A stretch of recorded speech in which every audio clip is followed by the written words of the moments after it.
Hi! Magandang araw! Sa araw po na ito ay ating pag-aaralan ang sanaysay.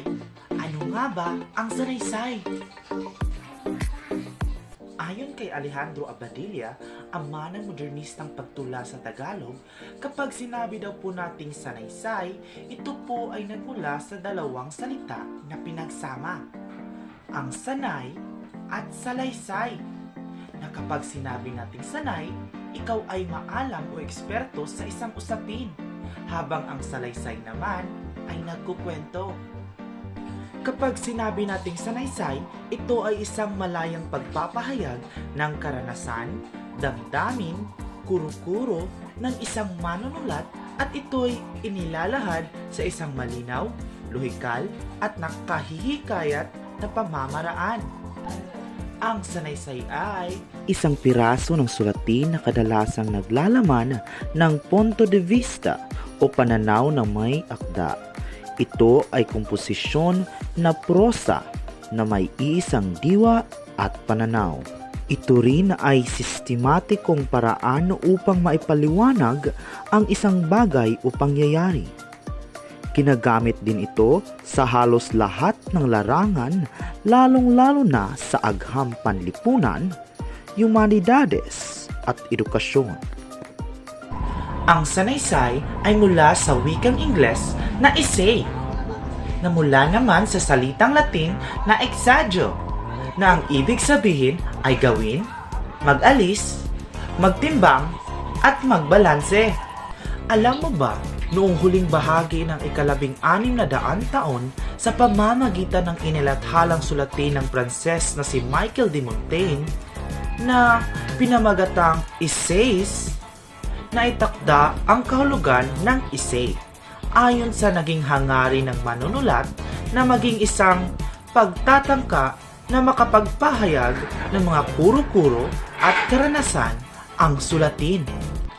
Ayon kay Michel de Montaigne, ang sanaysay ay pagtatangka o pagsubok sa bagong larangan ng panitikan at ginagamit upang direktang makipagtalastasan sa sinumang mambabasa. Ika niya, kung ang leriko ay para sa panulaan, ang prosa naman ay para sa sanaysay. Para naman kay Genoveva Matute, ang sanaysay ay pagtataya sa isang paksa sa paraang tuluyan at sa malayang paraang naglalantad ng kaisipan, kuro-kuro, palagay at kasiyahan ng sumusulat upang umaliw, magbigay ng kaalaman o magturo. Idinungtong pa niya na ang sanaysay ay isa sa mga anyong higit sa nagpapaisip sa pag-unawa, bumubuo at nagpapatibay sa isipat damdaming bayan. Magandang araw sa inyo lahat. Ako nga po pala si Jasper Melgaby Castellano at ngayong araw na ito ay tatalakayin natin ang tungkol sa dalawang uri ng sanaysay. Una ay ang formal na sanaysay at pangalawa naman ay ang di formal na sanaysay. Ang isang formal na sanaysay ay isang uri ng sanaysay na ginagamitan ng formal na mga pahayag, mayroong seryosong paksa at nilalaman. Ang isang formal na sanaysay ay mayroong seryosong paksa at ang nilalaman ng iyong sanaysay ay may gumagamit ng mga wasto at totoong mga datos. Nililikha ang komposisyong ito upang makapagbahagi at makakahatid sa mga mambabasa ng mga mahalagang mga impormasyon. Ang formal na sanaysay ay nagbabahagi at naghahatid ng mga mahahalaga at mga totoong impormasyon. Dumadaan din ito sa mga proseso na maingat na pananaliksik at pagsusuri ng mga mahahalagang datos bago ito isulat. Sa pagsulat ng isang sanaysay, hindi ka lamang isang manunulat, kundi ikaw rin ay isang mananaliksik na kung saan magsasaliksik ka ng mga datos upang iyong maging basihan o gamitin mo para mas mapatibay ang iyong gagawing sanaysay. Ito din ay gumagamit ng ebidensya na kung saan totoo at wasto. Ang pagpapahayag ay nakatuon sa paksa at hindi sa personal na katauhan ng manunulat. Ito ay ito ay dapat nakapokus ka lamang sa paksa. Dapat hindi ka pumupokus, or ang iyong sanaysay ay hindi nakapokus sa iyong personal na katauhan, kundi mas nakapokus o dapat nakapokus ka lamang sa iyong paksa. Ang karaniwang paksa nito ay tungkol sa mga isyu sa lipunan at kung paano natin ito masusolusyonan. Ang pagsulat ng isang sanaysay ay mayroon kang seryosong paksa na tungkol sa mga isyu sa ating lipunan at nakaangkla nito or ang mga nilalaman nito ay kung paano natin masusolusyonan ang mga isyong ito na nangyayari sa ating lipunan. So, may mga halimbawa ng mga paksa na kung saan binibigyang diin o binibigyang pansin ang mga isyu sa lipunan. Halimbawa ay yung kung paano natin mapapanatiling ligtas ang ating mga sarili sa panahon ng pandemya. O maaaring kung paano natin mapupuksa ang droga or paano natin maiiwasan ang paggamit ng droga.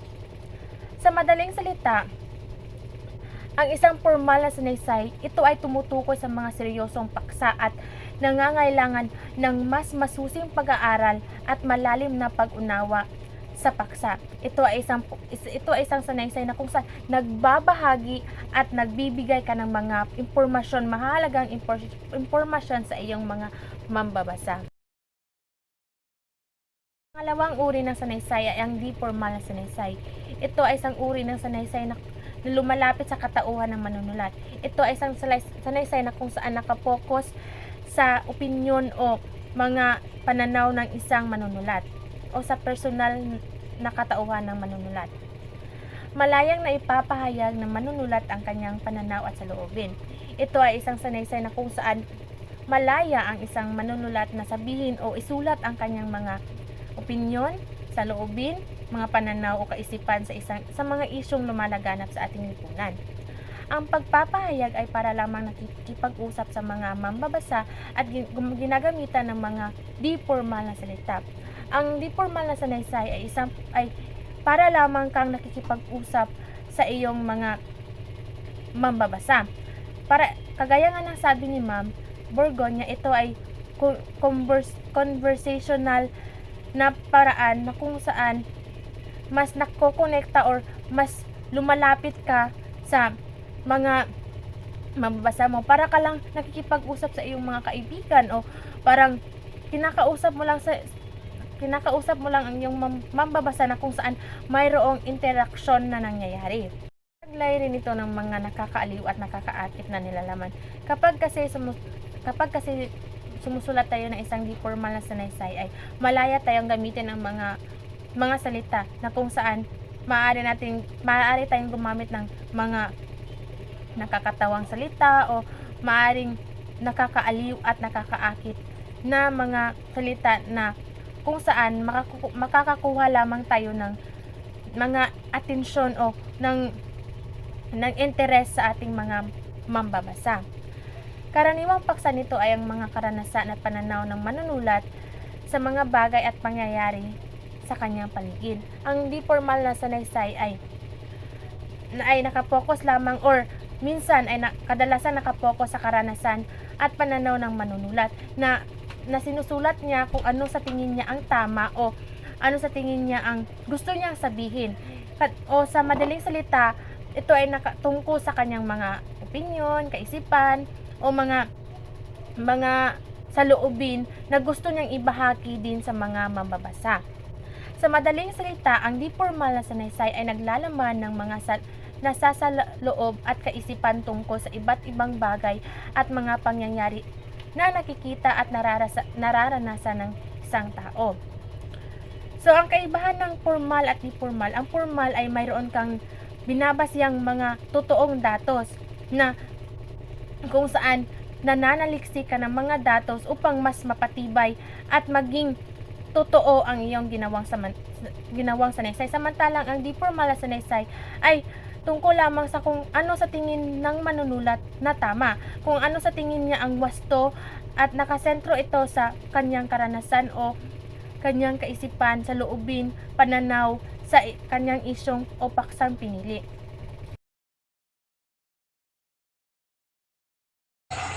Magandang araw po sa ating lahat. Ako si Shirley Chin Elumba at ako po ay napabilang sa pangkat una na naatasang magsagawa ng video sa aming paksa na tungkol sa sanaysay, kahulugan, uri, bahagi at tuntunin. Ngunit ngayon ay dadako o magpupokus lamang tayo sa tatlong bahagi ng sanaysay na aking iuulat. Ang tatlong bahagi ng sanaysay ay ang panimula, gitna o katawan at wakas. Sa panimula ng sanaysay ay binibigyang pagkilala ang mga paksang tatalakayin. Ito ay dapat na malinaw, nakapupukaw ng damdamin at nakatatawag ng pansin sapagkat ito ang unang makikita ng mga mambabasa. Sa bahaging ito ay pinakamahalaga dahil dito nakasalalay kung ipagpapatuloy ng mambabasa ang kanyang binabasa. Sa simula pa lamang ay dapat mapukaw na ng may akda ang damdamin ng mga mambabasa. Sa bahaging gitna o katawan naman, mababasa dito ang kabuuang nilalaman ng sanaysay. Nakapaloob dito ang mga kaisipan at mga ideya na may kaugnayan sa paksang tinatalakay. Maaari itong sumagot o sumuporta sa mga tanong at ideya na nabanggit mula sa panimula. Sa bahaging ito, dapat maipaliwanag ng maayos ang mga detalye upang lubos na maunawaan ng mga mambabasa ang teksto. Dito sa gitna o katawan, mababasa ang mahahalagang punto tungkol sa paksang isinulat ng may akda. Malalaman sa bahaging ito dahil ipinapaliwanag na mabuti dito ang paksang tinatalakay o pinag-uusapan. Panghuli ay ang wakas. Ito ang nagsasara sa talakayang naganap sa katawan ng sanaysay. Matatagpuan sa bahaging ito ng pangwakas ng salita ng may akda. Mababasa rin rito ang konklusyon ng manunulat tungkol sa nasabing paksa. Sa bahagi ding wakas na hahamon ang pag-iisip ng mga mambabasa na may sakatuparan ang mga tinalakay sa paksang pinag-uusapan. Iyan lamang po. Maraming salamat at muli magandang araw.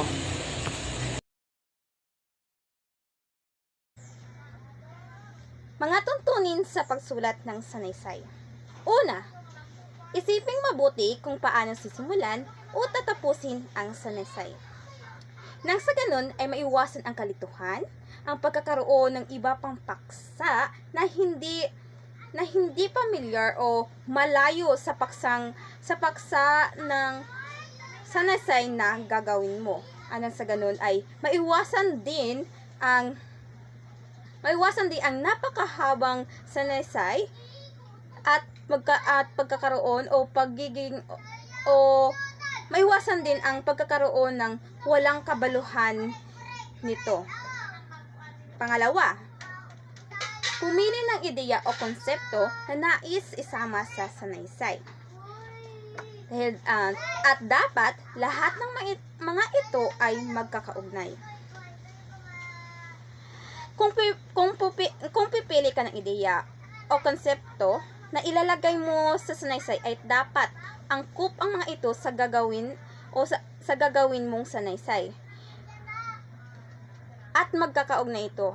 Nang sa ganun ay maiwasan ang kalituhan o maiwasan ang kalituhan higit sa lahat at baka mapunta pa ito sa iba pang direksyon at para maiwasan mabago ang paksa o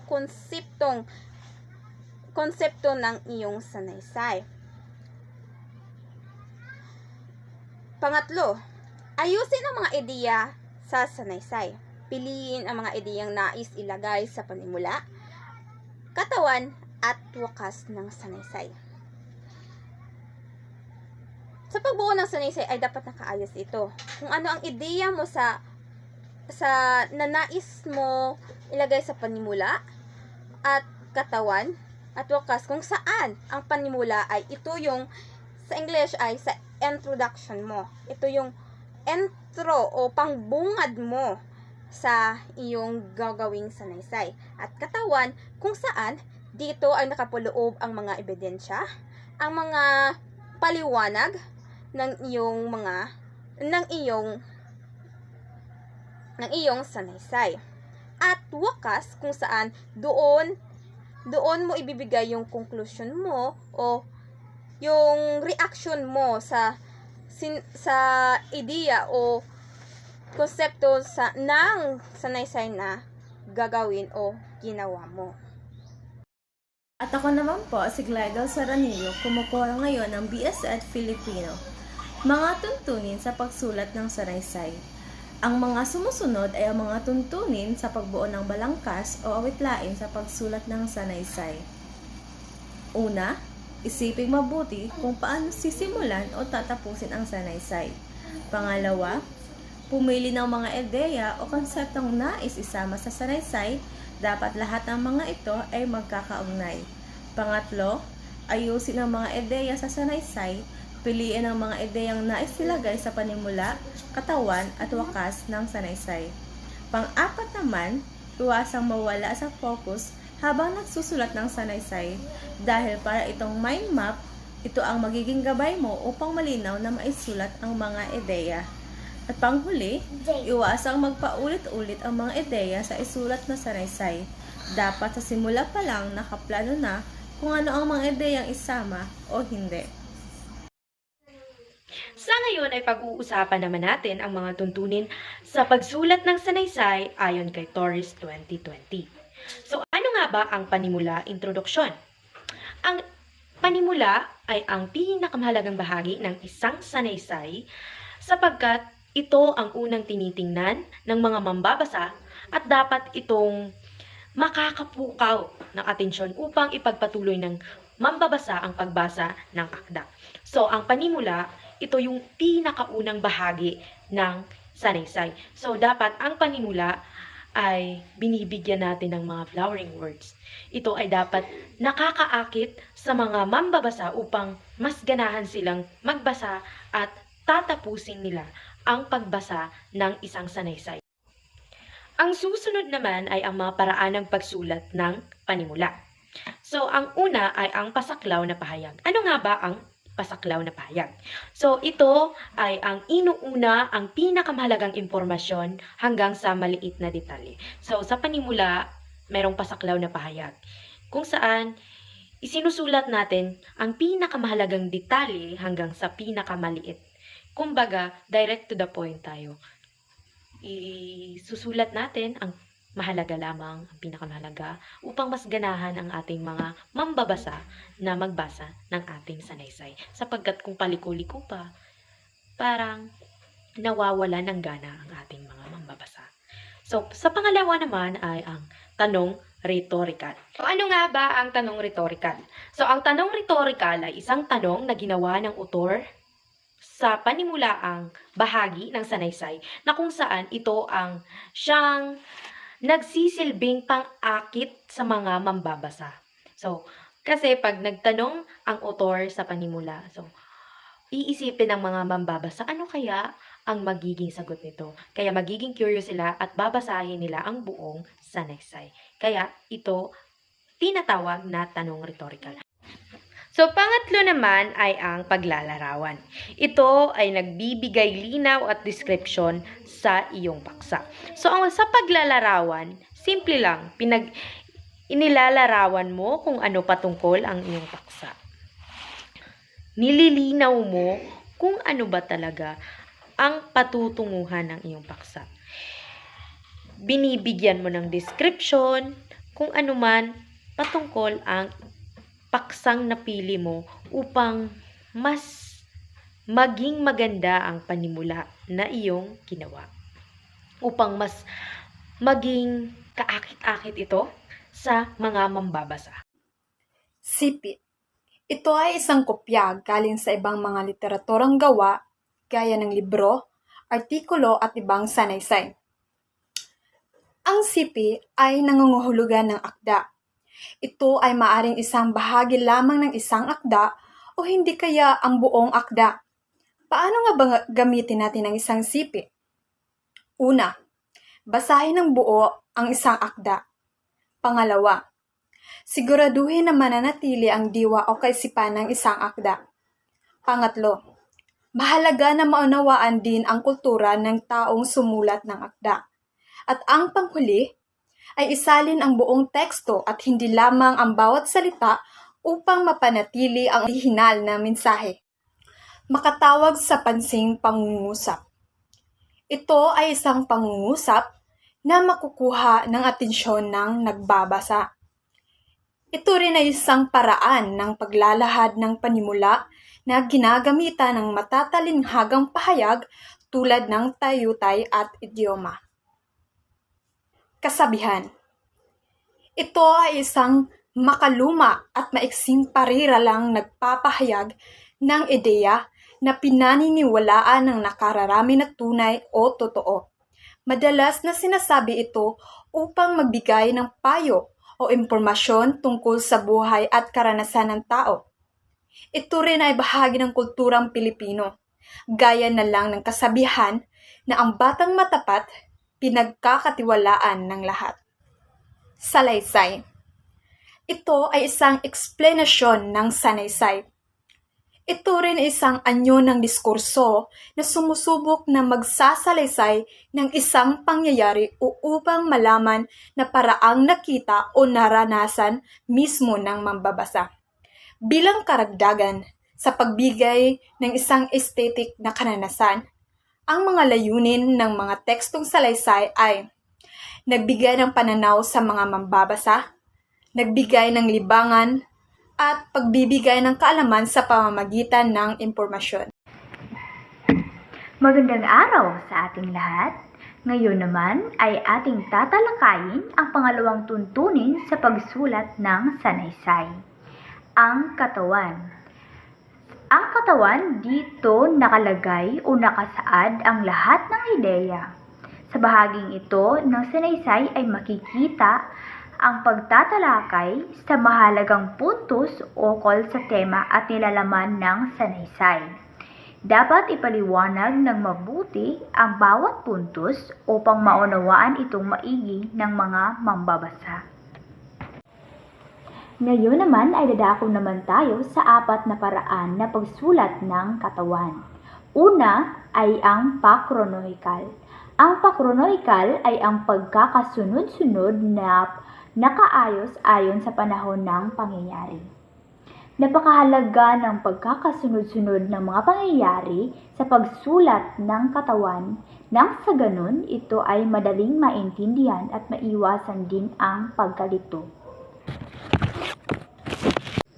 Pangalawa ay ang panggulo. Ang panggulo, dito pinapakita ang bawat anggulo o side ng paksa. Ang pangatlo naman ay ang paghahambing. Ang paghahambing ay ang pagkukumpara ng dalawang problema, anggulo at iba pa ng isang paksa. Sa paghahambing, kadalasang nagbibigay kahulugan ng isang paksa o kataga sa bisan ng paghahanap ng isang bagay na katambal o kahawig ng bagay na ipinapakilala. Sa ganitong paraan, nagiging higit na madali ang pag-unawa o madaling maintindihan ang iyong sanaysay. Ang pang-apat at ang panghuli ay ang papayak o pasalimuot.